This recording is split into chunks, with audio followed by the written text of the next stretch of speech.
ለ1000 ክርስቲያን አንድ ሙስሊም አንገቱን ቁረጠው የሚል ሰማው። ክርስቲያን ሞት ፈርቶ አያውቅም። እንደው የክርስቲያንን ጠባይ አለማወቅ አንዳንድ ጊዜ ሞኝነት ነው። ልዩ አማኙ ሙስሊሙ እገልሃለሁ፣ አጠፋሃለሁ፣ አርዳሃለሁ የሚለው ይከብዳል። የኔ ጅሙቅ ይዟል ይላል ባንተኑ እረኛው ከብት ጠባቂው እየተነሳ ዝም ብሎ ይቀጠቅጠዋል። አረ ተወኝ አንተ ሰው ተወኝ ይላል። ዝም ብሎ ይለዋል። እኔ ተወኝ አልፈልግም ጸብ ሁከት ብሎ ይለምነዋል። አሁንም የለም።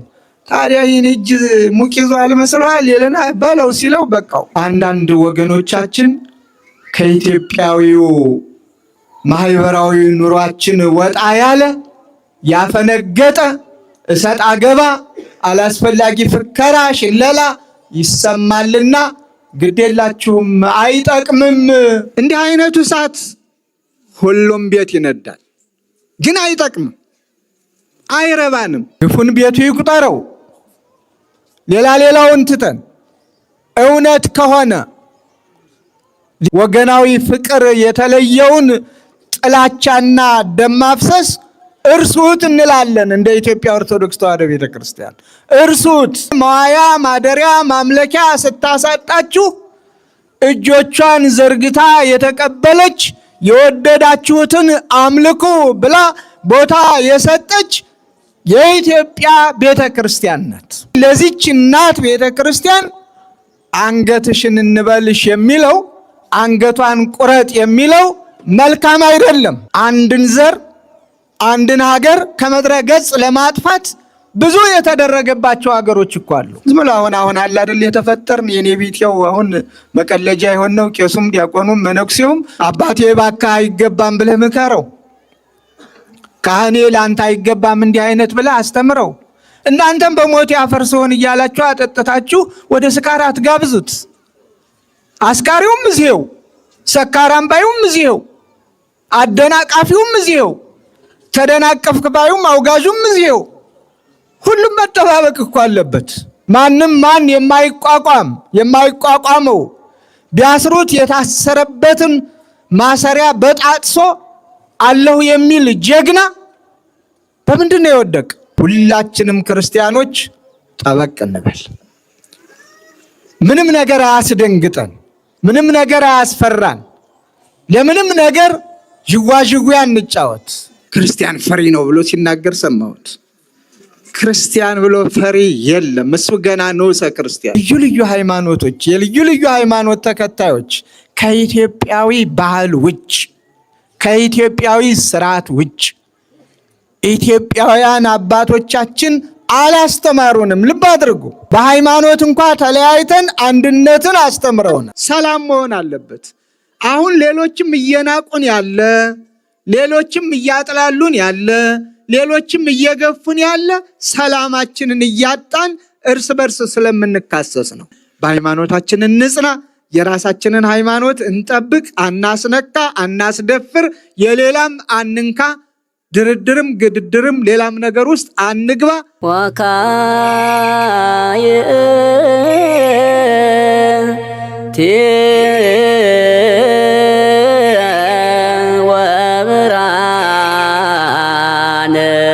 በስመ አብ ወወልድ ወመንፈስ ቅዱስ አሐዱ አምላክ አሜን።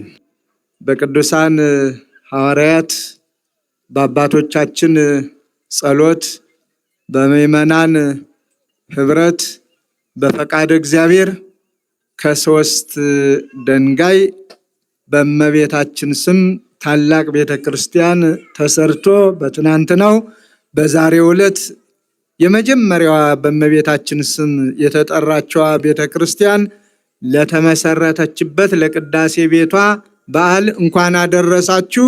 እንደ ዛሬው ሁሉ ለሚመጣው ያድርሳችሁ።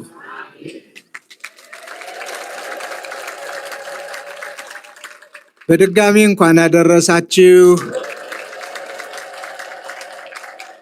አምሮባት ተውባ ምእመናንን ሰብስባ ማኅደረ እግዚአብሔር ሁና ቅዱስ ሥጋው ክቡር ደሙ እየተፈተተባት ልጅነት እየተገኘባት እግዚአብሔር እየተመሰገነባት እንደኖረችዋ ቤተ ክርስቲያን እናንተንም ሁላችንንም አምሮብን እግዚአብሔርን እያመለክን የእግዚአብሔር ማደሪያዎች ሆነን እንኖር ዘንድ ቅዱስ ፈቃዱ ይሁንልን። ቸርነቱ አይለየን። እንደ ዛሬ ሁሉ ለሚመጣውም ዓመት እግዚአብሔር ያድርሳችሁ። ቸርነቱ ብዙ ነው። ትንሽ ዝናብ ራቀ ብለን እያጉረመረምን ነበረ የቆየ ነው።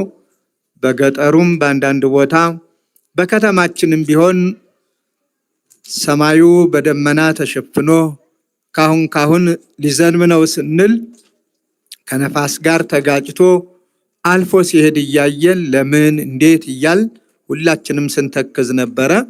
እመቤታችን ቅድስተ ቅዱሳን ድንግል ማርያም ትናንትም እሷ ነበረች፣ ዛሬም እሷ ናት። ምንጊዜም ወትረ ድንግል ማርያም ሁልጊዜም ናት። በተለየ ቀን ብቻ የምንጠራት አይደለችም። ዝናብ ምሕረቱንም ሰጥቶን ምድሪቱም ራሷ ረክታለች። የምታዩቸው ዛፎች ራሳቸው ልዩ ወዝ አድሮባቸዋል ማለት ይቻላል። ጠውለግ ብለው የነበረው በአንድ ቀን በሁለት ቀን ፈካ ብለው ታይተዋል። እግዚአብሔር የተመሰገነ ይሁን። የእኛም ሕይወት እንደዚሁ በእግዚአብሔር ዘንድ የተወደደ ይሁን። ምንድን ነው የሚባል? አጥባቂ ብሎ ምንድን ነው የሚባለው? አቤት አራቂ ይባላል አይደለ? ማጥበቅ ማረቅ የሚባል ነገር አለ። ስለዚህ ተምረናል። ከተማርነው ውጭ አልሄድም። የተማርነውን ማጥበቅ እፈልጋለሁ። አዲስ ቃል አዲስ መልእክት ሳይሆን የተማርነውን ማጥበቅ። ዛሬ ምን የሆነበት ነው ብለናል? የመጀመሪያዋ ቤተ ክርስቲያን ቅዳሴ ቤቷ የከበረበት፣ በሃያ የታነጸችበት የተገነባችበት፣ ዛሬ ቅዳሴ ቤቷ የከበረበት በአምላካችን በመድኃኒታችን በኢየሱስ ክርስቶስ በቅዱሳን ሐዋርያት ቃል በቃል ከአምላካችን ከመድኃኒታችን ከኢየሱስ ክርስቶስ በተማሩ እነ ቅዱስ ጴጥሮስ ልዩ ክብር የተጎናጸፉበት ዕለት። ነገሩ እንዲህ ነው። ቅዱሳን ሐዋርያት ክርስትናን ለመስበክ ከአምልኮ ጣዖት ወደ አምልኮ እግዚአብሔር ወደ ክርስትና ለመመለስ ብዙ ተጋድሎ ተጋድለዋል። ብዙ መከራ ተቀብለዋል። ብዙ ፈተና አስተናግደዋል። ምክንያቱም የክርስትናውን ጣዕም ያልቀመሱ፣ የክርስትናውን ፍቅር የማያውቁ፣ በአምልኮ ጣዖት ሕሊናቸው የተሰበረ የተነደፈ የተማረከ ከጣዖት አምልኮ ውጭ ሌላ ምን ያለ የማይመስላቸው የእግዚአብሔርን ማዳን የማያውቁ በሰው እጅ በተቀረጹና በሰው አእምሮ ታስበው በተፈጠሩ ራሳቸውን በማያድኑ በማይሰሙ በማይለሙ እግር ኑሯቸው በማይራመዱ እጅ ኑሯቸው በማይዳስሱ ጆሮ ኑሯቸው በማይሰሙ መጻሕፍት እንደሚነግሩን በነሱ የተማረኩ ሰዎች ቅዱሳን ሐዋርያት ክርስትናውን ለማስተማር ሲወርዱ እንዲሁ በቀላል አልተቀበሏቸውም። ዛሬ በዚህ ቆሙ፣ በዚህ ኑ፣ በዚያ ሂዱ፣ ተነሱ፣ ተቀመጡ ስንላችሁ ቁጭ ብድግ እንደምትሉት አልነበረም። ማን አንተ የሚል ትውልድ ነበረ። የማይታዘዝ የምን ክርስቶስ ነው የሚል ክርስቶስን የማያውቅ ለእግዚአብሔር የማይገዛ የፈጠረውን የማያውቅ የፈጠረውን ሳያውቅ የፈጠረውን ራሱ ሰው የፈጠረውን ሰውን የፈጠረውን እግዚአብሔርን ሳያውቅ ራሱ የፈጠረውን አቁሞ ቢፈልግ የንጉሱን ምስል ቢፈልግ የፀሐይ የጨረቃ የከዋክብት የአንስርቱን ያቦራውን ማለቴ ነው ያንን አቁሞ ለዚያ እየሰገደ ለዚያ እየተንበረከከ ለዚያ እየተገዛ የሚኖር ትውልድ ነበረ። በዚህ ወቅት ነው ሂዱና አስተምሩ፣ አልጫውን ዓለም አጣፍጡ፣ በአብ በወልድ በመንፈስ ቅዱስ ስም አጥምቁ የሚለውን የእግዚአብሔርን ቃል ተቀብለው ቅዱሳን ሐዋርያት ለማስተማር በዓለም ዙሪያ አህጉረ ስብከትን ተከፋፍለው ተሰማርተው ነበረ። ታዲያ እነ ቅዱስ ጳውሎስ እነ ቅዱስ በርናባስ ሌሎችም በሚያስተምሩበት ጊዜ እየተደበደቡ፣ እየተገረፉ፣ እየታሰሩ፣ እየተንገላቱ፣ በረሃብ እየተቀጡ ተግተው ነቅተው በማስተማር ብዙዎችን መለሱ። ብዙዎች ከተመለሱ በኋላ ከአይሁድም ከአሕዛብም፣ አሕዛብ የምንላቸው በጣዖት አምልኮ ያሉትን ነው። እግዚአብሔር መኖሩን የማያውቁትን ነው። በእጅ ስራዎቻቸው የሚመኩትን ነው። አንዱን ኃያል ብለው በሰየሙት ወይ በንጉሱ በገዢው አለበለዚያም ባንዱ እነሱ ይሆናል ባሉት አቁመው ያንን አምላክ ብለው በሚያስቡ ወይ በንግስቲቷ ባንዷ። ስለዚህ እነዚያን እያስተማሩ በብዙ መከራ ከመለሱ በኋላ በዚያን ወቅት ክርስቲያኖች የሚሰበሰቡት በክርስቲያኖች ቤት፣ በታወቁ በታላላቅ ክርስቲያኖች ቤት ተሰብስበው ቃለ እግዚአብሔር ይማራሉ፣ እግዚአብሔርን ያመልካሉ፣ ሥጋ ወደሙን ይቀበላሉ። ራሷን የቻለች ቤተ ክርስቲያን አልተሰራችም ነበር። ይህ የተጀመረው በጽርሐ ጽዮን በማርቆስ እናት በማርያም ቤት ነው። ማርያም ስንል ግን ሁልጊዜ እንድንለይ አስታውሱ። የአምላካችን የመድኃኒታችን የጌታችን የኢየሱስ ክርስቶስን እናት ስንጠራ ዝም ብለን ማርያም አትንልም። ቅድስት ድንግል ማርያም ወላዲተ አምላክ እመብርሃን ብለን ነው የምንጠራት። ዝም ብሎ ማርያም አይባልም። ለምዶብን አንዳንድ ጊዜ ማርያምን እንላለን። ግድ የለም እናክብራት። ሰማይም ምድርም ያከበራት ናት። መላእክትም ያከበሯት ናቸው። የነቢያትም ትንቢታቸው ናት። የሁሉም ሞገስ ናት። የሁሉም እናትም እህትም ናት። ሁለመናችን ናት ቅድስተ ቅዱሳን ድንግል ማርያም። ስለዚህ በማርያም በማርቆስ እናት ቤት እየተሰባሰቡ ምን ያደርጉ ነበረ? እግዚአብሔርን ያመልኩ ነበር። ከዚያም እንደዚሁ በአንዳንድ ክርስቲያኖች ቤት፣ በመጨረሻ ከአሕዛብም ከአይሁድም የመጡ የተሰባሰቡ ለምንድን ነው የራሳችን ቤተ ክርስቲያን የማይኖረን? አለበለዚያ እኛ ወደ ነበርንበት እየሄድን እናመልካለን አሉ። ብድግ ብለው ዝም ብለው ወደዚያው የጣዖቱ ፍቅር ከባድ አይደለ? መቼም ይሄ ደባል ሱስ የያዘው እኮ በቀላል አይመለስም አይደለ? በቀላል አይደለም የሚድነው፣ ብዙ ጥረት ይጠይቃል። ተመለስኩ ይላል፣ እዚያው ላይ ታገኙታላችሁ። ከዚህ በኋላ አላጨስም ብሎ የማለላችሁ ሰው የለም። ትንሽ ቆይቶ እንደው አላስቻለኝም ባይሆን እቀንሳለሁ እንጂ ብሎ እዚያው ታገኙታላችሁ። ከዚህ በኋላ አልሰክርም በቃ እርሚውን ብሎ ይምልል። ከዚያ ደግሞ በበነጋው ባይሆን አንዲት ብሎ ይጀምርና ሁለቱን ቀልቶ እየተወለጋገደ ይመጣል። እንዲህ አይነት በሽታ አለ።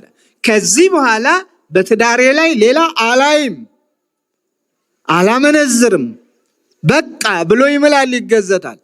ግን እንደዚሁ ተጠልፎ ይወድቃል። አሁን አምላካችንን መድኃኒታችንን ኢየሱስ ክርስቶስን በቅዱሳን ሐዋርያት አምነው ከተመለሱ በኋላ እንዲህ ተሰባስበው በአንድ ላይ ሆነው በሞቀ በደመቀ መልኩ የሚያመልኩበት ሲያጡ ወደ ጣዖት አምልኮ ይሁዲውም ወደ ምኩራቡ መሄድ ጀመረ። ከዚያ ተሰባስበው ለቅዱሳን ሐዋርያት ለነ ቅዱስ በርናባስ ለነ ቅዱስ ጳውሎስ ጥያቄውን ሲያቀርቡላቸው ዝም ብለን እኛ ይሆን ይሰራ የምንለው አይደለም፣ ለአባቶቻችን ለሐዋርያት ለነ ቅዱስ ጴጥሮስ ሐሳቡን እናቀርባለን፣ ጸሎትም ይያዝበታል፣ ከዚያ በኋላ ነው ይሄ የሚሆነው አሉ። በዚህ መሰረት እነ ቅዱስ ጳውሎስ ጥያቄውን ለቅዱሳን ሐዋርያት አቀረቡ። ቅዱሳን ሐዋርያት ወደ እግዚአብሔር ጸለዩ፣ አመለከቱ።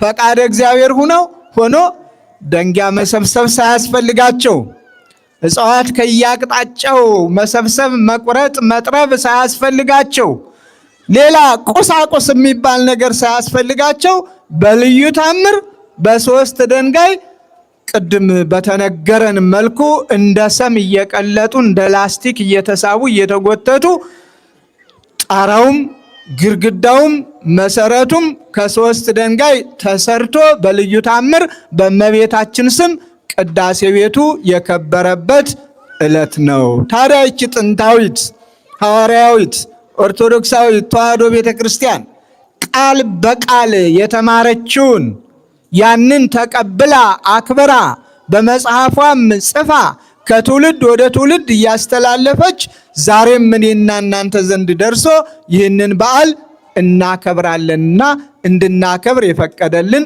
በልዩ ታምር ከሶስት ድንጋይ ቤተ ክርስቲያንን ያነጸ የገነባ አምላካችን ስሙ የተመሰገነ ይሁን። የክብር ወራሾች አድርገን ደስ ይበላችሁ፣ ደስ ይበላል። ለዚህ ነው ከዚያ በኋላ ክርስቲያኖቹ ሁሉ በየአቅማቸው አቅም ያላቸው በወርቅ በዕንቁ እያስጌጡ በብር እያስጌጡ በከበረ ድንጋይ ልዩ ሆነ አሰራር በብዙ የሚቆጠሩ አብያተ ክርስቲያናት ታንጸዋል። በሀገራችን ያሉትን እንደነ ላሊበላ ማየት ይቻላል። የላሊበላውን አብያተ ክርስቲያናት ስናያቸው ከስንት ድንጋይ ነው የተሰሩት? አቤት! ስለዚህ ትናንትና ከሶስት ድንጋይ ተሰራ መባሉ ተረት ተረት ይመስላል እንዴ? የኔና የእናንተ አባቶች እዚው ሀገራችን ላይ ኢትዮጵያ ውስጥ ከአንድ ድንጋይ ወጥ ከሆነ ነገር ልዩና ግሩም የሆነ ድንቅ የሆነ የዓለምን ጠበብት መሐንዲሶች እጹብ ድንቅ ያሰኘ አልተገነባም እዚህ። ስለዚህ እግዚአብሔር በወዳጆቹ እያደረ መስራት ስለሚችል ደስ ይበላችሁ፣ ደስ ይበለን። የኢትዮጵያ ቤተ ክርስቲያን ገና ያላየናቸው፣ ገና የምናውቃቸው፣ ገና ፍለጋ የሚጠይቁ ከዋሻ ከመሳሰሉት ከአንድ ድንጋይ እየተጠረቡ በልዩ ሁኔታ የታነጹ በብዙ የሚቆጠሩ አብያተ ክርስቲያናት አሉን። በልዩ በከበረ ነገርም የተሰሩ የተገነቡ አሉን። ስለዚህ የዚህ ባለቤት የዚች እናት አንጋፋ ሐዋርያዊት ቅድስት ንጽሕት የፍቅር እመቤት የሰላም እናት የዚች ልጆች በመሆናችን ብቻ እግዚአብሔር ስለመረጠን ስላከበረን ደስ ሊለን ይገባል። ደስ ይበላችሁ። እግዚአብሔር ከሁላችን ጋር። ታሪኩን እዚህ ላይ ልቶ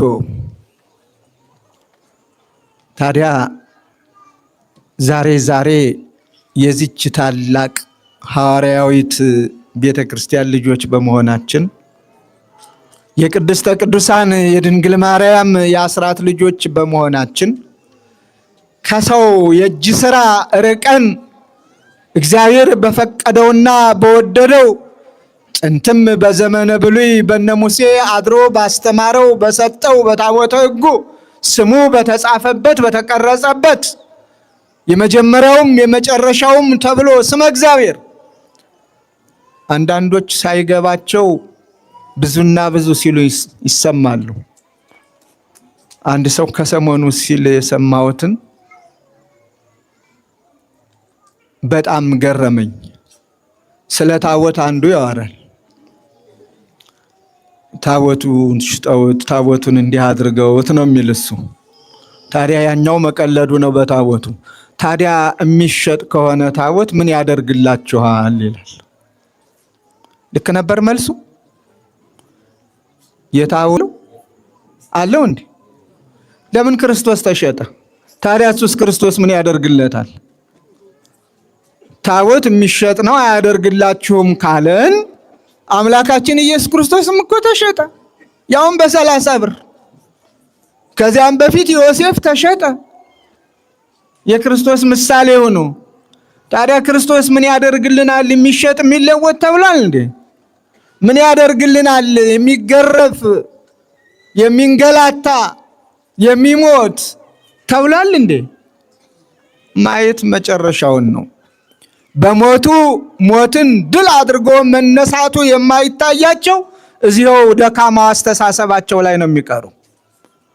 ዳጎንን ገለባብጣ ክብሯን ያሳየችው ታቦተ ጽዮንን ማየት የተሳናቸው በደካማ አስተሳሰብ ብቻ ነው የሚቀሩ። ተቃራኒዎች ብዙና ብዙ ሲሉ ትሰማላችሁ። ለምንድን ነው? ሰይጣን በማደሪያው እያደረ ደካማውን የዋሁን እንዲህም አለ እንዲህ እያለ የራሱን አዲሱን ሃይማኖት እንዲከተል አላስፈላጊ ማደናገሪያና መሳቢያ ማታለያ መሆኑን ጠበቅ አድርጋችሁ ልትሰሙት ይገባል። ራሳችሁን ጠብቁ ነው። ዛሬ የቅድስት ቤተ ክርስቲያን ተቃዋሚዎች ብዙ ናቸው። ግፉን ቤቱ ይቁጠረው። ሌላውን ትተን እውነት ከሆነ ልዩ ልዩ ሃይማኖቶች የልዩ ልዩ ሃይማኖት ተከታዮች ከኢትዮጵያዊ ባህል ውጭ ከኢትዮጵያዊ ስርዓት ውጭ ኢትዮጵያውያን አባቶቻችን አላስተማሩንም። ልብ አድርጉ፣ አላስተማሩንም። አባቶቻችን መለያየትን አላስተማሩንም። በሃይማኖት እንኳ ተለያይተን አንድነትን አስተምረውናል። ዛሬ የቤተ ክርስቲያን ስራ ቅዳሴ ቤት ነው ብለናል። እዚህም ቤተ ክርስቲያን እየሰራን ነው። እንዲህ አይነት ቤተ ክርስቲያን ሲሰራ ልዩ ልዩ አማኙ ሙስሊሙ አብሮ ሲሰራ ሲረዳ ነው የምናውቅ። መስጊዱም ሲሰራ ክርስቲያኖች አብረው አስተዋጽኦ ሲያደርጉ ሲሰሩ ነው። መሳሳቡ ያለ በትምህርት ነው። በትምህርት አስተምሮ አሳምኖ ክርስቲያን ማድረግ ይቻላል። በትምህርት አስተምሮ አሳምኖ የራሱ እምነት ተከታይ ማድረግ ይቻላል። አባቶቻችን ያስተማሩን ይህንን ነው። ከዚያ ውጭ ግን እገልሃለሁ፣ አጠፋሃለሁ፣ አርዳሃለሁ የሚለው ይከብዳል። ለ1000 ክርስቲያን አንድ ሙስሊም ሲል ሰማሁት። እውነት ከሆነ እንግዲህ የዘመኑ ማቅረቢያ ስለሚቀነባበር እውነት ነው እውነት አይደለም ባለቤቱ ይመርምረው፣ ግን ሲናገር ይሰማል። ለ1000 ክርስቲያን አንድ ሙስሊም አንገቱን ቁረጠው የሚል ሰማሁ። ያስሄዳል። ይሄ ኢትዮጵያዊ ባህል ነው፣ ኢትዮጵያዊ ስርዓት ነው። ወገናዊነትን ያሳያል፣ አንድነትንስ ያመጣል። ግዴላችሁም ይሄ ከባይዳን የወረሳችሁትን አላስፈላጊ ኢትዮጵያዊ ባህልና ስርዓት ወገናዊ ፍቅር የተለየውን ጥላቻና ደም ማፍሰስ እርሱት እንላለን። እንደ ኢትዮጵያ ኦርቶዶክስ ተዋሕዶ ቤተክርስቲያን እርሱት። ይልቁንም ከኢትዮጵያ ኦርቶዶክስ ተዋሕዶ ቤተክርስቲያን ተማሩ። ውለታዋንም ለመመለስ ገና አልጀመራችሁም። ይልቁንም ውለታዋን መልሱ። ዓለም እናንተን ስታሳድዳችሁ፣ እናንተን መዋያ ማደሪያ ማምለኪያ ስታሳጣችሁ እጆቿን ዘርግታ የተቀበለች የወደዳችሁትን አምልኩ ብላ ቦታ የሰጠች የኢትዮጵያ ቤተ ክርስቲያን ናት። ስለዚህ ለዚች እናት ቤተ ክርስቲያን አንገትሽን እንበልሽ የሚለው አንገቷን ቁረጥ የሚለው መልካም አይደለም፣ መልካም አይደለም። ተዛዝነን እንኖር፣ ተፋቅረን እንኖር፣ እንደ አባቶቻችን ተረራርተን እንኖር። ግፍ የሚፈጥረው ነገር መልካም አይደለም። እንደ ዓለም እኮ ጠባይ ቢሆን አንድን ዘር አንድን ሀገር ከምድረ ገጽ ለማጥፋት ብዙ የተደረገባቸው ሀገሮች እኮ አሉ። ብዙ ግፍ የተፈጸመባቸው እገሌ ወገሌ ማለት ሳያስፈልግ ታሪኩን አጥኑት። ታዲያ እግዚአብሔር ያከበረውን ማን ያዋርደዋል? እግዚአብሔር የፈጠረውንና የተከለውን ማን ይነቅለዋል? ማንስ ይገድለዋል? እግዚአብሔር እኮ ፊቱን ሲያዞር በአመፀኞች በትንሽ ነገር ነው ሁሉን ነገር እንዳልነበረ የሚያደርገው። በትንሽ ነገር በተናቁ በኃያላንም አይደለም፣ በኃያላንም አይደለም። ሰው ለክብሩ አልቆም ሲል ሰው የተሰጠውን ጸጋ አክብሮ መያዝ ሲሳነው ሰው ፍቅርን ሲያጣ ሰላምን እምቢ ሲል እግዚአብሔር በተናቀ እንዳልነበረ ያደርገዋል። ለምሳሌ እኛው በገናናነታቸው ከምንናገራቸው አንድ ምሳሌ ልጥቀስ። ሶምሶንን ታውቁታላችሁ? በእናንተ አጠራር በብዙዎቹ ሳምሶን ነው አይደል? ሶምሶን በብስራተ መልአክ የተወለደ በፈቃደ እግዚአብሔር የተወለደ ከመልካም ቤተሰብ የተገኘ በጽንሰቱ የሚያሰክር ርኩሰት ያለው ነገር እንዳትመገብ ጥንቃቄ እንዲደረግ እንድታደርግ በእግዚአብሔር መልአክ የተነገራት ከአንድ ጊዜ ሁለት ጊዜ ልብ አድርጉ። ሶምሶን በእድገቱም ከእግዚአብሔር ፈቃድ ውጭ ምን እንዳይሰራ በራሱ ላይም በፀጉሩ ምላጭ እንዳያርፍበት የተነገረ በዚህ አይነት እጅግ ኃያል እጅግ ብርቱ በብዙ የሚቆጠሩትን ቀበሮች አሳዶ የመያዝ ዕድል ያለው በእነዚያ ጅራት ላይ እሳት ቋጥሮ አንድን ሀገር የሚያጠፋ ማንም ማን የማይቋቋመው ቢያስሩት የታሰረበትን ማሰሪያ በጣጥሶ አለሁ የሚል ጀግና በምንድን ነው የወደቅ? በብዙ እንደሱ አይነት ኃያል ተፈጥሮ ነው የጣለው አይደለም። እንደሱ አይነት እኔ ያለው እሱንም መስል የሚል ሰው መጥቶ ነው ያሸነፈው አይደለም። ለክብሩ ባለመቆሙ አንዲት ሴት ወደደ፣ ያልተፈቀደለትን አደረገ፣ ያልታዘዘውን አደረገ። አታለለችው፣ ነዘነዘችው፣ ብዙ ጊዜ ዋሻት። ታስረዋለች፣ ተተበትበዋለች፣ መጡብህ ትለዋለች ጠላቶቹን። የታሰረበትን ሁሉ በጣጥሶ አለው ይላል እንዳልነበሩ ያደርጋቸዋል። በመጨረሻ ግን ያለውን እውነታውን ነገራት። የመጨረሻ ክብሩ የመጨረሻው ኃይሉ እግዚአብሔር በራሱ ላይ ምላጭ እንዳያርፈበት ያለውን ፀጉሬን ብላጭ እንዲህ ቢሆን በቃ የለኝም አቅም አላት። ክብረ እግዚአብሔርን በራሱ ጸጋ እግዚአብሔርን ተገፈፈ አደረገች እንዳለችው አታላ ራሷ ላይ አስተኝታ መጦልህ ስትለው እንደ ድሮ አቅም የለም። ያ ጀግና ያለ የተባለ ብዙዎቹን ያንበረከከ አቅመ ቢስ ሆኖ ያዙት፣ አሰሩት፣ አይኖቹንም አወጧቸው፣ መቀለጃም አድርገው ድግስ ቤት ወስደው እነሱ እየበሉ እየጠጡ እየሰከሩ እሱን ግን እዚያ አምዱ ላይ ያቆመው ያፌዙበት ነበረ። ከዚያ በኋላ ነው ክብሩን ያጣው ክብሩን ባለመጠበቁ ነውና እግዚአብሔር ሆይ ለአንዴና ለመጨረሻ ክብሬን መልስልኝ፣ በድያለሁ፣ ጉልበቴን መልሰው፣ አቅም ስጠኝ፣ ለአንዴና ለመጨረሻ ነው ያለ። እግዚአብሔር ክብሩን መለሰለት።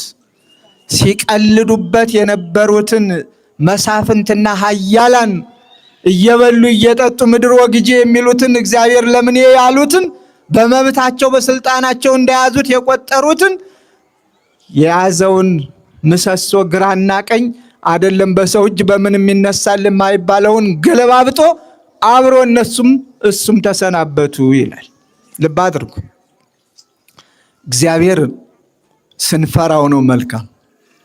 ጉልበት የእግዚአብሔር ነው፣ አቅምም የእግዚአብሔር ነው፣ ማዳንም የእግዚአብሔር ነው። አዳኝም ገዳይም እግዚአብሔር ይሁን።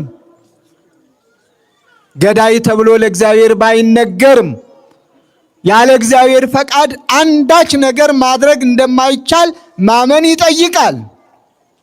አይደለም ክፉ ነገር በጎ ነገር ያለ እግዚአብሔር ፈቃድ ማድረግ አይቻልም። የእግዚአብሔርን ቤት ለመስራት የእግዚአብሔር ፈቃድ ይጠይቃል። ስለዚህ አንዳንድ ወገኖቻችን ከኢትዮጵያዊው ማህበራዊ ኑሯችን ወጣ ያለ ያፈነገጠ እሰጥ አገባ አላስፈላጊ ፍከራ ሽለላ ይሰማልና ግዴላችሁም አይጠቅምም፣ ይልቁንም ተዛዝነን እንኑር። ይሄ የፍርሃት ጥያቄ አይደለም የማቀርብላችሁ። ክርስቲያን ሞት ፈርቶ አያውቅም።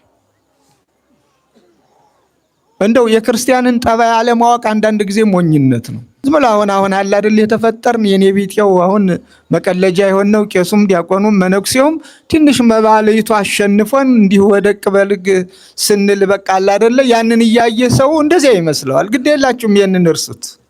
የትናንትና አባቶችን ተመልከታቸው። ዛሬ በስጋና በደም ፈቃድ የሚወላገድ ካየ ጸልይለት። አባቴ እባክህ አይገባም ብለህ ምከረው።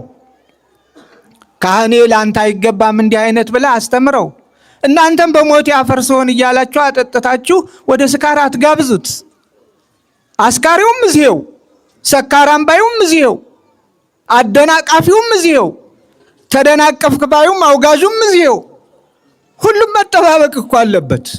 ሁሉም ኃላፊነት አለበት። ሁሉም ግዴታ አለበት።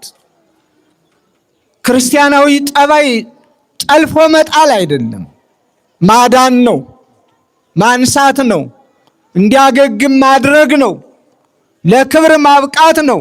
የእግዚአብሔር መንግስት ሰፊ ነው። እገሌ ከገባ ለኔ ይጠበኛል አንለውም። ስለዚህ የትናንትና ሐዋርያት አባቶቻችን የዛሬዋን ቤተ ክርስቲያን የሰሩልን በልዩ ታምር በፈቃድ እግዚአብሔር የባረኩልንን ስናስባቸው ክርስቲያን ለማድረግ ብዙ መከራ ተቀብለዋል። ክርስቲያኖችም ደግሞ ክርስቲያኖች ከሆኑ በኋላ የመጀመሪያው ጠባይ ለተወሰነ ጊዜ ቢያንገላታቸውም ከአባቶቻቸው በወረሱትና በተማሩት እስከ መጨረሻው ድረስ ጸንተዋል። የክብር አክሊልንም ተቀዳጅተዋል። ስለዚህ ሁላችንም ክርስቲያኖች ጠበቅ እንበል። ምንም ነገር አያስደንግጠን፣ ምንም ነገር አያስፈራን። ለምንም ነገር ዥዋዥዌ አንጫወት። ሁሉንም በጸሎት እግዚአብሔርን እንጠይቀው። ጸሎት ኃይል አለው። አባቶቻችን በጸሎት ከፍቅረ እግዚአብሔር የተነሳ በአምልኮ ጣዖት የሰከሩ ሰዎች ከሚፈጽሙት ግፍ የተነሳ ዝናብ እንዳይዘንብ ዝናምን ከልክለዋል። በጸሎት ዝናምን እግዚአብሔር እንዲሰጥ አድርገዋል። ሙታንን አስነስተዋል።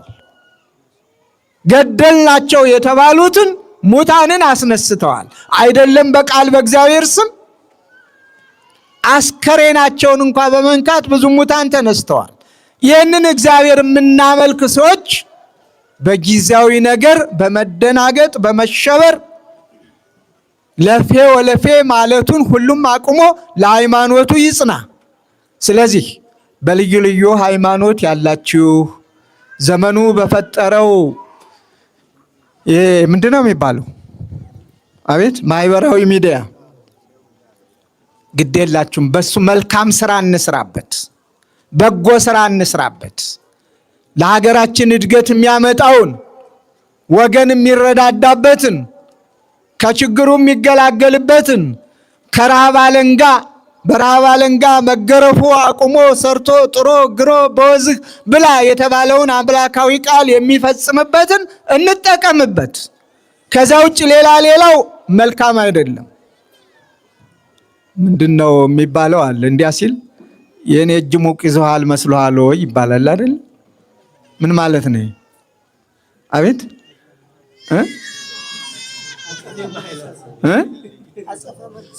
የኔ እጅ ሙቅ ይዘዋል ይላል ባንተኑ እረኛው ከብት ጠባቂው እየተነሳ ዝም ብሎ ይቀጠቅጠዋል። አረ ተወኝ አንተ ሰው ተወኝ ይላል። ዝም ብሎ ይለዋል። እኔ ተወኝ አልፈልግም ጸብ ሁከት ብሎ ይለምነዋል። አሁንም የለም። ታዲያ የኔ እጅ ሙቅ ይዘዋል መስሎሃል ይለና በለው ሲለው በቃው ያቆማል። እዚያ ላይ ለምንድን ነው ያንን ሰዎች የሚጋብዙ? ምን ያደርጋል? ምን ጥቅም አለው? ለሰው ልጅ መች ተስተካከለ? እስኪ ንካኝ። ባልና ሚስትም እኮ እንደዚህ ይባባላሉ አይደል? አንዳንድ ጊዜ ቆጣ ሲል ምን አንተ ብሎ ወንድ እስኪ ንካኝ ትላለች። አሁን እንደዚህ ይባላል። ከዚያ ሲያጣፍራት ዋይ ምንድነው ትርጉሙ? አትሳቅ አንተም። አንዳንድ ወንድም አለ አይደለ? እባክሽ ዝም በይ አንቺ ብሎ ሲል እንዴ እዚህም ደርሰሃል ብላ እኮ ታቀረነዋለች እሷ። ከዚያ በኋላ ጠባዩን አርሞ መኖር ነው ያለው። ተከባብሮ መኖርን ማዘንጊያሽ ቅናት ቢጤ ይዟት ከጎረቤት ያለ ሕፃን የአለቃ ልጅ እንደሆነ ስለምትጠራጠር በጣም በቅናት ሰክራለች፣ ነዳለች። እና ከዕለታት አንድ ቀን እንግዲህ እናቶች ታውቁታላችሁ፣ ደረቆቱም ሲቆላ በሉት ምኑ ፍሙ እንዲህ የሚደራበት ጊዜ አለ አይደለ? እሳቱ በደንብ የሚቀጣጠልበት። ያ ሕፃን ደግሞ ምንም የሚያውቀው ስለሌለ ንጹሕ ስለሆነ ዝም ብሎ እንደ ጎረቤት እዚያ ጋር ጠጋ ብሏል። እና ተናዳ እዚያ ላይ እሳቱ ላይ ልትጨምረው ብድግ ታደርገዋለች፣ ያው ስለምትጠራጠር። አለቃም እዚያው ነበሩና የእሷ ልጅ ደግሞ በአጋጣሚ እዚያ ሕፃኑ ቤት ወዲያኛው ነው ያለ። ማዘንጊያሽ እዚያም ቤት እሳት አለ፣ አርፈሽ ቁጭ በይ። የሰው ልጅ እንትን እላለሁ ስትይ ያንቺም ልጅ እዚያ አለ፣ ተይረፊ ያሏት ይባላል። እንዲህ አይነቱ እሳት ሁሉም ቤት ይነዳል፣ ግን አይጠቅምም፣ አይረባንም። ክርስቲያን ፈሪ ነው ብሎ ሲናገር ሰማሁት። ክርስቲያን ብሎ ፈሪ የለም፣ እሱ ገና ንዑሰ ክርስቲያን ነው። ክርስቲያን በሞት መካከል ለመግባት ማንን የማይጠይቅ፣ ለነፍሱ የማይሳሳ፣ ለስጋው የማይሳሳ፣ ለነፍሱ ብቻ የሚሳሳ ሰማያዊ መንግስት ያስወርሳል አያስወርስም ነው ክርስቲያን ጥያቄ። ይህን ባደርግ ከእግዚአብሔር እለያለሁ ነው። ይህን ቢልህ ይህንን ስጥ እኮ የተባለው ከእግዚአብሔር ላለመለየት እንጂ የፍርሃት መንፈስ አይደለም። ይህንኛውን ቢልህ ይህንኛውን ስጠውና በፍርሃት ኑር አይደለም ምክሩ። የእግዚአብሔርን መንግስት ወርሶ ለመኖር የሚችልበትን ስራ ነው የተሰራው። ታዲያ ሲበዛ ደግሞ መልካም ስላልሆነ እኔ እንደ ኢትዮጵያዊነት፣ እንደ አንድ ኢትዮጵያዊ፣ እንደ ማህበረሰባዊ ኑሮ ከሁሉም በላይ ፍቅር መልካም ነው፣ ቅዱስ ጳውሎስም እንዳስተማረን። ስለዚህ በየሃይማኖታችን ተከባብረን እንኑር። በዚህ አይነት መልኩ ክርስቲያኑ ሌላው ክርስቲያኑን እያሳደዱ የኖሩ ሰዎች ሲጠቀሙ አላየናቸውም። በምሳሌነትም የሚጠቀሱም አይደሉም። ለኛ የሚጠቅመን አብሮ መኖር፣ አብሮ መብላት፣ አብሮ መስራት፣ አብሮ መተዛዘን፣ አብሮ መላቀስ፣ አብሮ ሁሉን ነገር በፍቅር ማድረግ፣ በሃይማኖት ደግሞ ሃይማኖትን ሃይማኖቴ ብሎ አንዱ ያንዱን ሳይነካ አንዱ አንዱን ሳይገፋ መኖር መልካም ነውና በዚህ እንድንጠቀም በቅድስት ቤተ ክርስቲያን ስም አደራ እላለሁ። ወደኋላ ታሪክ አትርሱ። በኢትዮጵያ ኦርቶዶክስ ተዋሕዶ ቤተ ክርስቲያን ብቻ እየተመራች መሪዎቿም ነገስታቱም መሳፍንቱም ወይዛዝርቱም አማኙም ሁሉም ኦርቶዶክሳዊ በነበረበት ሰዓት ነው ሁሉም እምነት የመጣው። አንዳንድ ጊዜ እናንተስ ከእስራኤል አይደል እንደ የመጣችሁ ብለው ለማወዳደር ሲሞክሩም እሰማለሁ። እሱን ታሪክ አጥኑ። መቼም መጽሐፍ ቅዱስ ዓለም የሚቀበለው የሚያምነውም የማያምነውም ነው። እንደ ኢትዮጵያዊ እምነቱ እኮ ማንም መጥቶ ጭኖ ያስተማረው አይደለም። ማንም መጥቶ ይሄንን ካልያዝክ ተብሎ ያመነው እምነት አይደለም። በብሉይ ኪዳን እምነቱ የእግዚአብሔር አማኝ የእግዚአብሔር ሕዝብ ስለነበረ ኢየሩሳሌም ሄደ፣ የነቢያት ትንቢት መፈጸሙን አየ፣ ሰማ። ሐዋርያው ፊልጶስ አስተማረው። ታዲያ እንዲህ ከሆነ መጠመቅ ማን ይከለክለኛል አለ። ተጠመቀ፣ መጣ። ያንን ጥምቀት ኢትዮጵያ ውስጥ ሰበከ፣ ክርስትና ተስፋፋ። እውነታው ይሄ ነው። ስለዚህ ይሄ ክርስቲያን በነበረበት ሁሉም አማኞች ሲመጡ የኢትዮጵያ ቤተክርስቲያንና ኢትዮጵያ እጆቿን ዘርግተው መጥተዋል። በመካከል እንደዚህ ጸባጫሪዎች በግራ በቀኝ እየተጫጫሩ የመጡትን ለእነሱን ቶ ዋናውንና እውነተኛውን ታሪክ ስናጠናው ግን ተከባብረን ኑረናል። ተከባብረን እንኑር። ወደፊትም የሚበልጥብን ይሄ ነው። ከዚህ በተረፈ ፈተናው ብዙ ነው። ክርስቲያኖች የኔና የናንተ ዘመን በጣም ፈተናው ከፍ ያለ ነው። መሪና ተመሪም የማይስማሙበት፣ እኔ ያልኩት ካልሆነ ሰማይም ዝቅ ይበል የሚባልበት፣ ሁሉም እኔ ያልኩትን ፈጽም የሚባልበት ነው። አይታችኋል። በዛሬዋ ቤተክርስቲያን ምረቃና ስራ መጀመሪያ ምዕመናን አባቶችን ጠየቁ። አባቶች በጸሎት እግዚአብሔርን ጠየቁ። ፈቃድ እግዚአብሔር ሆነ። በልዩ ታምር ቤተክርስቲያን ተሰራች። ያ ነው እንዳለ አባቶቻችን ያስተማሩን በቀኖና በሕግ ያስቀመጡት። አንዲት ቤተክርስቲያን ገንዘብ አለኝ አቅም አለኝ ተብሎ ዝም ብሎ አይሰራም። መጀመሪያ ጥያቄ ለሚመለከተው ክፍል፣ አካባቢው ምዕመናን ስንት ይሆናሉ? ቁጥርም ይጠይቃል። ስንት ምዕመናን አሉ? ይህችን ቤተክርስቲያን ያስተዳድራሉ? ለካህናቱ ሌላ ስራ የላቸውምና እነሱን ለማገልገል ላሉ ካህናት ይከፍላሉ? ቤተክርስቲያኒቷ የምትገለገልበትን ያከናውናሉ? ያሟላሉ? አንዱ ጥያቄ ነው። ያ ጥያቄ ወደ ሊቀ ጳጳሳቱ ይቀርባል፣ ወደ ሊቃነ ጳጳሳቱ። ያ ሀገረ ስብከቱ የሚመለከታቸው ክፍሎች ያጠኑታል። ከዚያ ሲፈቀድ መሬቱን ከሚመለከተው ክፍል አስፈቅደን፣ ስርዓተ ቤተ ክርስቲያንን ከቤተ ክርስቲያን አስፈቅደን ቤተ ክርስቲያን ትሰራለች። የሰላም ግምጃ ቤት ሆና የእግዚአብሔር ማደሪያ ሆና ትኖራለች። ዛሬ ሲጀመር በነገር ይጀመራል። ነገር ሳይለየው እስከ መጨረሻው እሰጥ አገባ ሲባልበት ይኖራል። በቃ ከመክፈልት በኋላ በእያንዳንዱ ደብር ብዙ ጊዜ ምን ይገጥማችኋል? አቤት ተማርን አሁን አምሮብን አይደለም። ከዚያ መክፈልት ካለ መክፈልት እንቀምሳለን። ከዚያ ወገን እንዲህ አይነት አለ ስማ ብሎ አንዱ ዝም ብሎ ብድግ ብሎ ይለዋል። ከወንጌል በኋላ እኮ ነው። ልብ አድርጉ። ቢሮ ላይ የሚያልቀው የምዕመናን ተወካይ ሰበካ ጉባኤ አለ፣ ልማት ኮሚቴ አለ። በዚያ ላይ ማለቅ ያለበትን ጉዳይ ሊሳለም የመጣውን ሊያመልክ የመጣውን ምንም የማያውቀውን ሕዝብ እሰጥ አገባ አንዱ ተቃዋሚ፣ አንዱ ተከራካሪ፣ አንዱ አስታራቂ ሆነና ድብልቅልቁን ይዋጡት። ከዚያ በኋላ ያ ሁሉ አምልኮት፣ ያ ሁሉ ስግደት፣ ያ ሁሉ ጸሎት፣ ያ ሁሉ ቁርባኑ ምኑም አክትሞ በጥላቻ ይሄዳል። ከዚያ ይውረድ አይውረድ ይላል። ከዚያም ደግሞ ወደ አለቃው ይሄዳል፣ ወደ ዲያቆኑ ይሄዳል። ከዚያም ወደ ሊቀ ጳጳሱም በቃ እናንተም ይባላል። እንዲህ አይደል እየሰማን ያለ ነው። የአባቶቻችንን ሕግና ስርዓት እናክብረው። ቤተክርስቲያንም ስናንጽ በፍቅር እንስራው።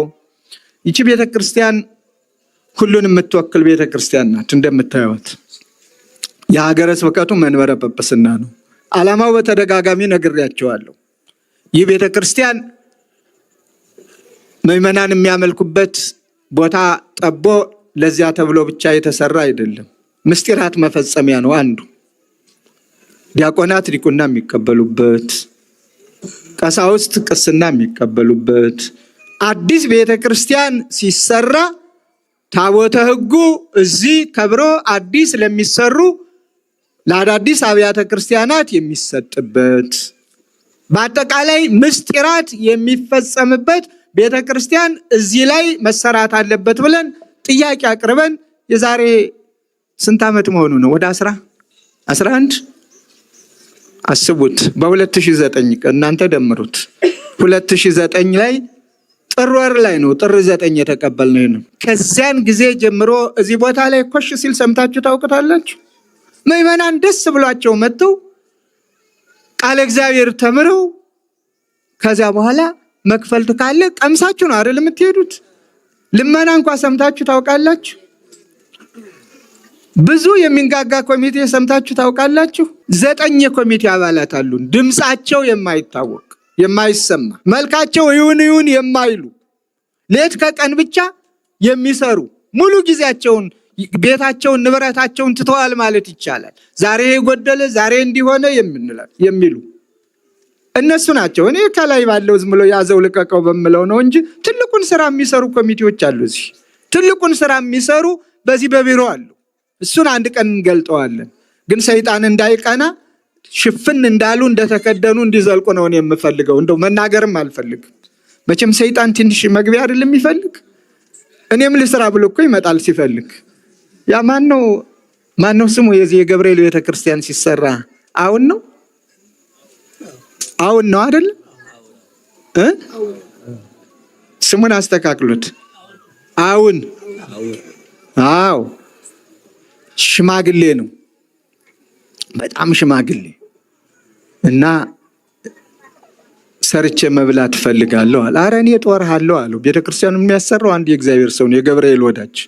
እኔ ላንተን ይረዳል። አይ ቁጭ ብሎ መብላት ክልክል ነው፣ የአቅሜን መስራት አለብኝ። ስለዚህ የአቅሜን እየሰራው ነው መብላት ያለብኝና ፍቀድልኝ፣ እኔ እሰራለሁ አለ። እሺ አለው። እንግዲህ ያ ሰው ጥፋት ያጠፋል ተብሎ አይታሰብም። በእድሜው በእይታ በጣም የከበረ ነው። ግን ለካስ እሱ ሰይጣን ነው፣ ተሰውሮ ነው፣ ማደሪያ ነው። ከዚያ በኋላ ድንጋይ እያነሳ አንዱ ላይ መጫን።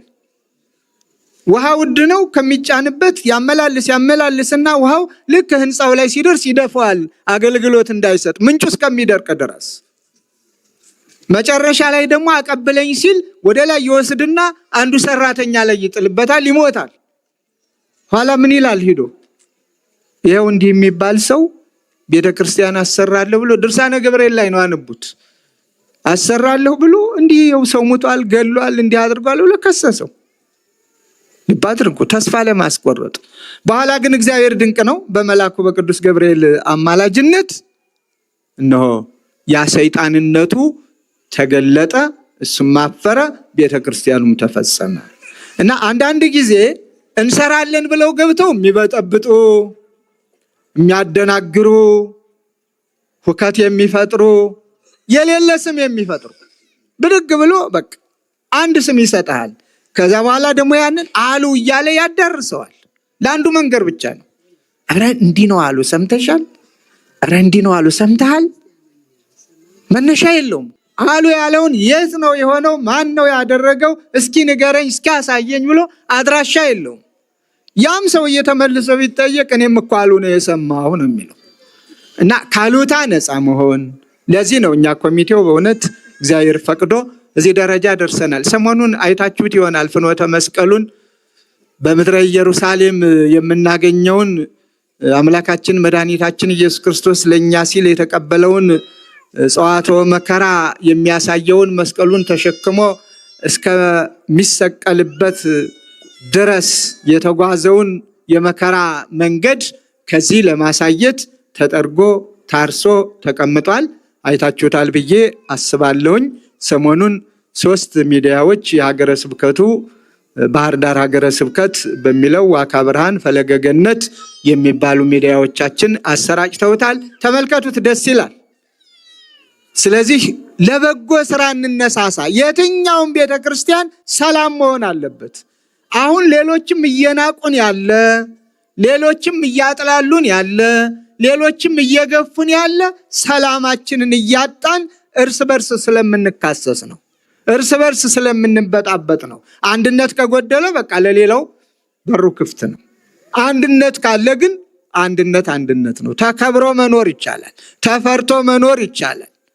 ስለዚህ በርቱ፣ በሃይማኖታችሁ ጽኑ፣ በምግባር ታነጹ። ለበጎ ስራ የዛሬዋ ቤተክርስቲያን ምሳሌ ሆናን ለመስራት ጥረት አድርጉ። እነሆ ከዚህም ብዙ ድንጋይ ይፈልጋል። እስከ ተራራው ጫፍ ድረስ ነው የምንሄደው እየገነባን። ብዙ ድንጋይ ይፈልጋል። እስካሁን እግዚአብሔር የፈቀደላቸው ባልና ሚስት አሁን ስም አልጠራም፣ በብዙ ቢያጆ የሚቆጠር ድንጋይ አምጥተውልን አራግፈውልን በሱ እየገነባን ነው። ይህን ሁሉ እንግዛ ብንል አቅማችንም አይፈቅድም። ስማቸውን የምንጠራበት ጊዜ አለን። ስለዚህ የምትችሉ ቢያንስ አንዳንድ ድንጋይ አትችሉ? አቤት አንድ መኪና ድንጋይ አላልኩም፣ አንድ ድንጋይ የማይችላል እዚህ ውስጥ አይታችኋል። የገጠሪቷ ቤተክርስቲያን ስትሰራ እያንዳንዱ ያ ቆፍጣናው ገበሬ ከመንገድ ድንጋይ ተሸክሞ ቤተክርስቲያን ይዞ ይሄዳል። ከመንገድ ድንጋይ ተሸክሞ እናት ልጅ አዝላ በትከሻዋ ደግሞ ያንን ድንጋይ ተሸክማ ትሄዳለች። ያ ሲጠራቀም ብዙ ይሆንና አንድ ቤተክርስቲያን ይሆናል። ስለዚህ የምትችሉትን አድርጉ። አንድ ሲሚንቶ የምትችሉ አንድ ሲሚንቶ፣ አንድ ከረጢት። ውድ ነው፣ ኑሮውም መከራ ሆኗል። አሁን የምትችሉ ያው ትችላላችሁ። የማትችሉ እንኳ እኔም እጄ አለበት፣ እኔም ይሄን ቤተ መቅደስ ሰርቻለሁ። ምንም የሌላችሁ በጸሎታችሁ፣ ከሁሉም በላይ ነው ጸሎት። ያለውን እንዲያነሳሳ እንዲሰጥ ታደርጉታላችሁ፣ እንዲጸድቅ ታደርጉታላችሁ። መስጠቱ ብቻ ሳይሆን ሰውየውም ሴትዮዋም እንድትጸድቅ ፈቃድ እግዚአብሔርን ትእዛዝ እግዚአብሔርን እንዲፈጽም እንድትፈጽም በጸሎታችሁ ታደርጋላችሁ። የጉልበት ሰዎች ደግሞ በጉልበታችሁ አንዳንድ ቀን፣ ግማሽ ቀን፣ 1 ሰዓት የሚቦካ ካለ አብሮ በማውካት፣ ድንጋይ ማቀበል ካለ አብሮ በማቀበል፣ አንዲት ደቂቃ 1፣ 2፣ 3 ድንጋይ አቀብሎ መሄድ፣ ይሄ አለሁበት ያሰኛል። በዚህ አይነት መልኩ ተሎ እንዲጠናቀቅ አሁን የውጩን እያጠናቀቅን ነው ቤተክርስቲያኑን። በዚህ በሚቀጥለው ሳምንት ውስጥ ቆርቆሮም ተመቶ ያልቃል። ትንሽ ቦታ ነው ያለን የቆርቆሮ። ከዚያ በኋላ ወደ ውስጥ ነው የምንገባው። ከላይ ስዕሉ ተስሏል። ዶሙ አይታችሁት ከሆነ ሩቅ ስለሆነ አይታይም፣ በጣም ርቀት ስላለው። አሁን ወደ ታች ለስዕል እንወርዳለን። ወደ ወለሉ ወደ በሮቹ ነው። በሮቹንም ጀምረናል። ስለዚህ የምትችሉ ሁሉ አሁን የመረባረቢያ ጊዜው ነው። እዚህ መድረክ ላይ ታቦት አቁመን አንለምንም። ወደፊትም እንዲህ አይነቱ ነገር አይደገም። እግዚአብሔር የፈቀደለት ይሰራል። እኛ እናሳስባለን በትንሽ ማሳሰቢያ እንጂ ታቦት እያወጣን ምን እያል በግዚኦታ ፋንታ ለሀገር ሰላም ስጥ፣ ለወገን ሰላም ስጥ፣ ላጣ ስጦታን ስጠው፣ ጦም አዳሪ አይኑር፣ በሽተኛ አይኑር ብለን እግዚአብሔርን በምንለምንበት የእግዚአብሔርን ታቦታት መለመኛ እናደርግ። በህዝብ ብዛት ከሆነ ዛሬ ብዙ ህዝብ ነው አይደል ያለዚህ ያረፈደው። ስለዚህ ታቦታት ማውጣት ነበረብን አይደለም። አሁን መልኩን እየቀየረ ያለ ነገር አለ። እሱን ደግሞ ይሄ አስተማሪ ስለሆነ ማስተማር አለበት። ግዙ፣ ገዛዙ፣ ሰጣጡ ምናምን ንትርክ እሱ አይሰራም። የትኛውም ቤተክርስቲያን አይፈቀድም። ይስተካከላል በቅርቡ። የትኛውም ቦታ ላይ አሁን ልመና ቀንሷል በጣም እግዚአብሔር ይመስገን። ስለዚህ ታቦት አቁመን ጨረታ ሁሉ ነበር አይደለም? የብርቱካን ጨረታ፣ የዳቦ ጨረታ፣ የበሬ ጨረታ እንደው ዝም ብሎ አንዳንድ ሰዎች ይሰማ ነበር። ብር የሚል ነገር ይሰማ ነበር። እግዚኦ ዛሬ ለሃይማኖቱ እንሩጥ። ያጋደለንም አሁን እኮ ያጠፋን የብሩ ነው አይደለም? ብር ስትሰጡ ደግሞ ዝም ብላችሁ ለማንም አትስጡ። ስትሰጡ ደረሰኝ ተቀበሉ። ስጥልኝ ብላችሁ አትስጡ። ግድ የላችሁም። ሰውም ይሳሳታል። ይህ ስጋ አደገኛ ነው። ብር መስጠት ለማን ነው? ደረሰኝ ለሚሰጡ ለዚሁ ለተቀመጡ ሰዎች ደረሰኝ ይቆርጣሉ። ያ አይሰረቅም፣ ያ አይቀነስም። ያ የትም ተሰፍሮ ተለክቶ የትኛውም ጊዜ መታችሁ በዚህ ጊዜ አስገብቼ ነበረ ብትሉ ታዩታላችሁ መዝገቡን፣ ያውም በዘመናዊውም በጥንቱም ማያያዝ። ስለዚህ ስትሰጡ ንብረትም ስታመጡ ዝም ብላችሁ ማርያም ታውቀዋለች ብላችሁ ጥላችሁ አትሂዱ። አንዲት ድንጋይ ብታመጡ ይኸው ብላችሁ ለሚያንጸው ስጡት። አንዲት ከረጢት ሲሚንቶ ከሆነች ደረሰኝ ተቀበሉባት። ደረሰኝ ተቀበላችሁ ዋጋ አለውና ይህን ያህል ነው የተገዛ። 1 ኩንታል ከሆነ 1 ኩንታል፣ 1 ከረጢት ከሆነች 1 ከረጢት። ያ እግዚአብሔር ቤት ገብቷል ማለት ነው። ምክንያቱም በእግዚአብሔር ቤት ብዙ ምዕመናንም እንዲሰናከሉ የሚያደርጉም አንዳንድ ሰዎች እየተፈጠሩ ስለሆነ ነው። እግዚአብሔርን የምናመሰግነው ቅድም እንዳልኳችሁ እዚህ ያሉ ኮሚቴዎች ገበያ ጥናት ሲያጠኑ ዝም ብሎ አስብልኝ ላስብልህ ገበያ የለም እዚህ። እናንተም በጀርባ አጥኗቸው ብትፈልጉ ፈቅጄላችኋለሁ። ሁለመናውን እዩ። ሁላችንን አጥኑን። ብዙ ጊዜ ገበያ ላይ ምንድነው የምንሰማው? ምንድነው አንድ ቋንቋ ሰምቻለሁ። ምን ያዝልኝ ነው የሚባል? ፈርቅ ያዝ። በስመ አብ ወወልድ ወመንፈስ ቅዱስ። በማን ላይ? በእግዚአብሔር ቤት፣ በእግዚአብሔር ገንዘብ። እግዚአብሔር አያይም ማለት ነው? አይሰማም ማለት ነው? እንዲህ አይነት ነውር ነው ያለ። እዚህ ያሉ ኮሚቴዎች ደግሞ ለምነው ተከራክረው ይሄ ለእመቤታችን ነው በልቀንስ ብለው አስገድደው ማለት ይቻላል አንተም ጽደቅ ብለው። ባለፈው ቃል ይገዙ ሄደው ገበያ አንድን ሰው ተከራክረው በፐርሰንት ወደ 300,000 አስቀንሰው መጡ። በልቡራክ የተቀበል ብለው ነው ይዘዋቸው የመጡ ሰውየውን። በአጋጣሚ የዚህው ነበርኩኝና መጡ። እንደዚህ 300,000 ቀንሶልናል ከዋጋው በፐርሰንት እና ጸሎት አድርገህ ሸኝልን ያሉ። ይሄን የመጡ ሰውዬ 300,000 ጨምሬያለሁ፣ ያኛው ቅነሳ ነው፣ አሁንም ደግሞ 300,000 ጨምሬያለሁ አሉ። እንዲህ አይነት ምዕመናን አሉ። ፈርቅ ካስለመዷቸው ደግሞ ደንበኛ ላለማጣት በዚያው የሚሄዱ አሉ። እነዚህ ኮሚቴዎች ገበያውንም ዝቅ አድርገው እንደገና ደግሞ የበለጠ ሰውየው የሚጸድቁበትን የዚህ ስራ ተካፋይ እንዲሆኑበትን ስራ ነው የሰሩት እና እንዲህ አይነቱን ተካፈሉ። ትንሽ ላለው ብዬ አስረዘምኩኝ።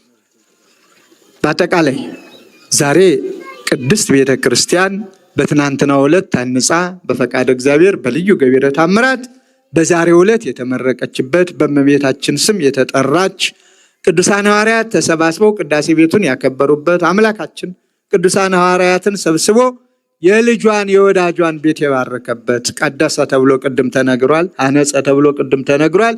ልዑል ማደሪያውን ቀደሰ፣ አከበረ። ለየ።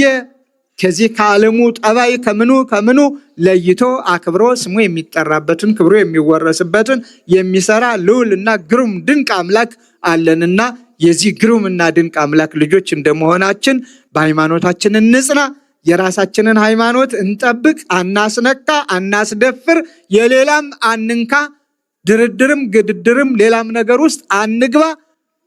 ልንሰራው የሚገባንን በፍቅርና በጸሎት ከእግዚአብሔር ጋር እንስራ። እግዚአብሔር ይስጥልን። ዋካየ